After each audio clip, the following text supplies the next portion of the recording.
Selamat pagi, Bu Hasna. Sebenarnya perkenalkan saya Junita, pasien dari Puskesmas Melati. Saya ingin konsultasi soal kolesterol saya, Bu. Minggu lalu kan saya ke Puskesmas. Nah, hasil lab saya tuh menunjukkan katanya kolesterol saya tinggi. Ada di angka 250, Bu. Gimana itu ya? Sebelumnya, perkenalkan nama saya Hasna, perawat yang bertugas di Puskesmas Melati. Sebelum kita memulai, saya akan verifikasi identitas terlebih dahulu, Ibu. Untuk nama lengkapnya, Ibu Dita, usianya 35 tahun, riwayat medisnya kolesterol tinggi, tidak ada DM atau hipertensi sebelumnya. Benar nggih, Bu? Iya, betul, Bu. Baik Ibu, untuk konsultasi kita akan berlangsung sekitar 15-20 menit. Tujuannya untuk memahami kondisi Ibu saat ini dan memberikan edukasi mengenai kolesterol tinggi serta merencanakan tindak lanjut perawatan yang bisa dilakukan dari rumah. Apakah Ibu bersedia untuk melanjutkan sesi ini? Iya, nggak apa-apa, Mbak. Saya siap. Baik, sebelum kita masuk ke topik utama, saya ingin menyampaikan bahwa semua informasi yang Ibu sampaikan ini akan dijaga kerahasiaannya dan digunakan hanya untuk kepentingan pelayanan kesehatan saja. Begitu, Ibu. Nggih, Bu. Nggih. Baik, Ibu. Ibu boleh ceritakan sedikit tentang hasil pemeriksaannya dan gejala yang sedang Ibu alami saat ini. Jadi gini, kemarin kan saya 5 hari yang lalu kayaknya ya Mbak, sekitaran kan baru periksa lab. Nah, kolesterol total saya tuh 255 miligram apa gitu kemarin kan Mbak. Nah, terus akhir-akhir ini saya sering ngerasa pusing, terus lehernya bagian belakang nih agak berat gitu. Terus juga saya kayak ngerasanya tuh kayak cepet capek, cepet lelah gitu. Terus kan jadi saya khawatir ya, apalagi kan keluarga saya tuh ada riwayat jantung gitu loh Bu. Oh, saya paham Ibu, gejala seperti pusing dan rasa berat di area tengkuk biasanya berkaitan dengan kolesterol tinggi Bu. Nilai kolesterol tadi kan Ibu berapa ya? 200, Iya, 255. 255. Nah, nilai kolesterol yang di atas 240 itu memang sudah termasuk kategori tinggi Ibu. Apakah Ibu sebelumnya sempat mengukur tekanan darah juga atau gula darah juga? Kemarin sih saya sempet cek yang di rumah.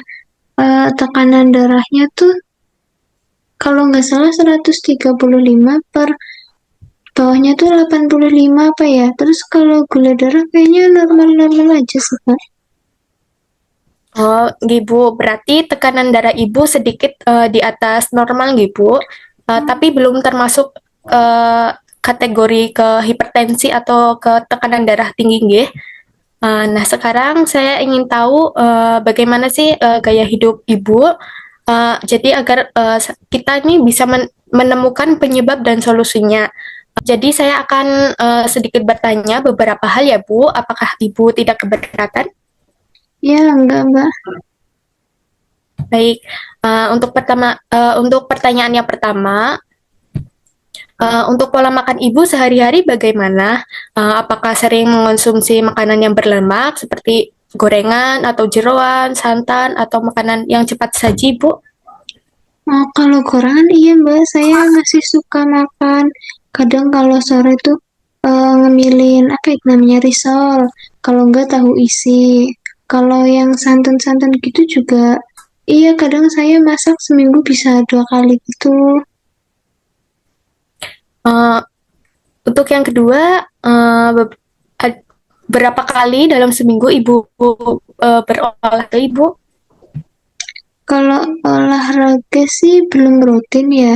Cuma kadang biasanya paling minim gitu ya seminggu sekali gitu jalan pagi. Tapi ya deket-deket aja gitu Mbak. Apakah ibu merokok atau mengonsumsi alkohol? Kalau ngerokok hal-hal gitu sih. Alhamdulillah enggak ya Mbak, aman-aman. Ya, selanjutnya, apakah Ibu memiliki waktu tidur yang cukup?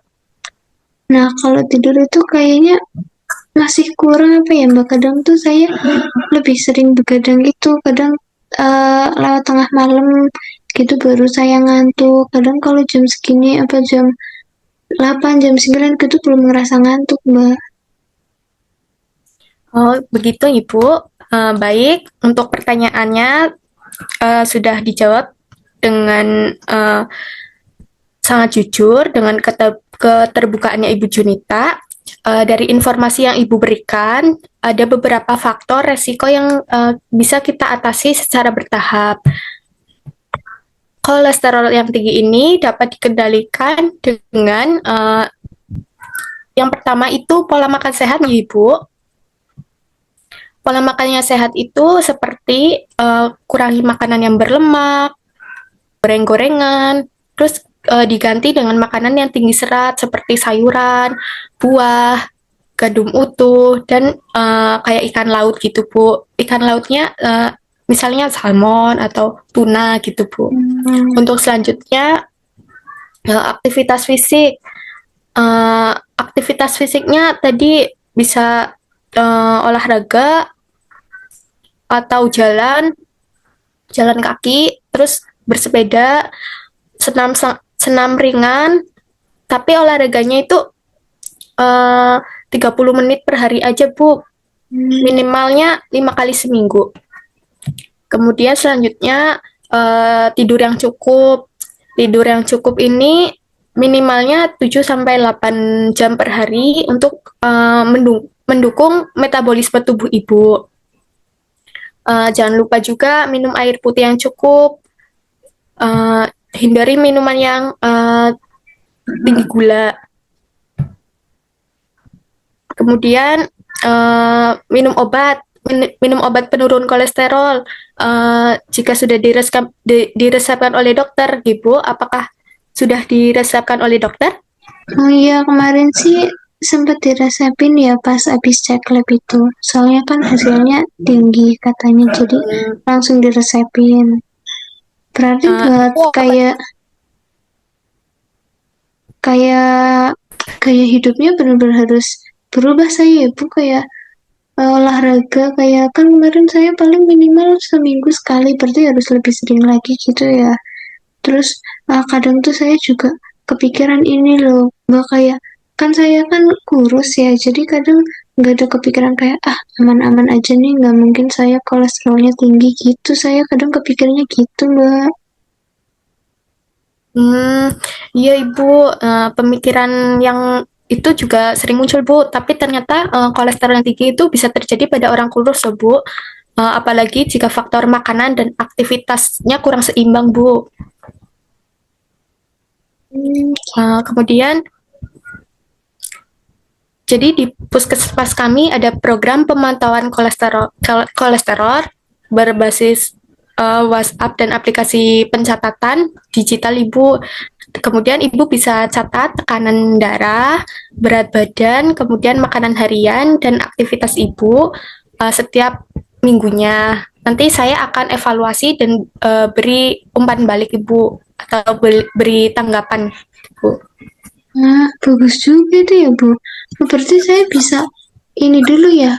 Kan aplikasinya juga kayak tata caranya gitu kan saya belum tahu. Berarti saya bisa pakai buku catatan dulu gitu ya buat nyatet kayak tekanan darahnya saya gitu setiap harinya. Iya Bu, bisa juga Ibu catat di buku di buku Ibu saya belajar dulu aplikasinya ya Bu. Nah, tentu saja kami akan bantu dari awal. Nanti saya kirimkan link panduannya dan format laporannya lewat WhatsApp Ibu. Gitu. Oke, oke. Terima kasih ya, Mbak. Oke. Baik Ibu, untuk kesimpulan dari sesi hari ini, jadi kolesterol total Ibu saat ini tinggi ya Bu.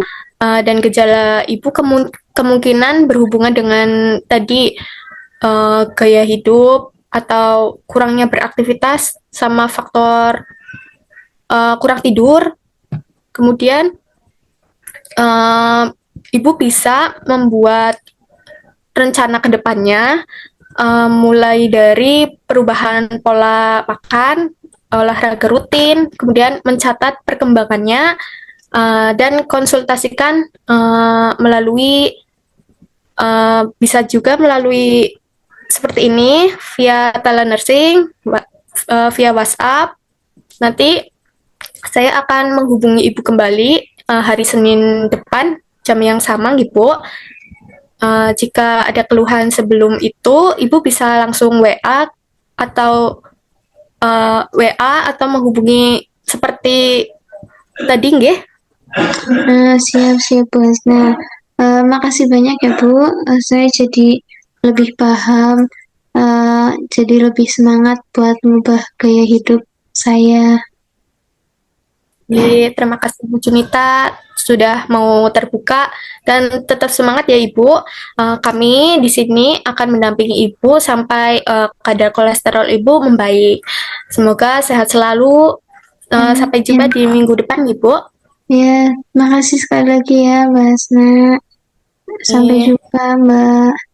Assalamualaikum. Waalaikumsalam.